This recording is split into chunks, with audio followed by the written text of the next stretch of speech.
One of the great things about trading, in particularly with buying items, is the ability to negotiate a price with the seller.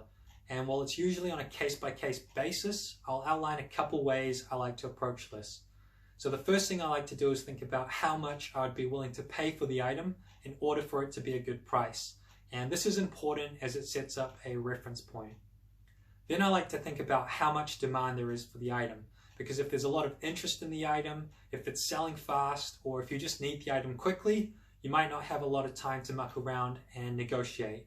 And quite often in these cases, I'll make a decent offer right off the bat just to try and close the deal immediately. If I do have a bit of breathing room though, I'll often make an offer lower than my reference point. And this sets up two things. One, you never know what the seller is thinking. You know, the item may have been listed for the last 2 years and still hasn't sold, and so the seller may just want to sell the item as soon as possible. More often what happens though is point two, where the seller provides a counteroffer, and this allows you to start your negotiation closer to your initial reference point. Just be aware that when you do make a low offer, it can be seen as lowballing, so try not to be too insulting with your offer.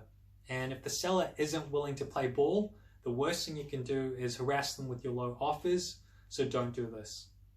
Another tactic I like to use is to request free shipping, if it wasn't already a thing.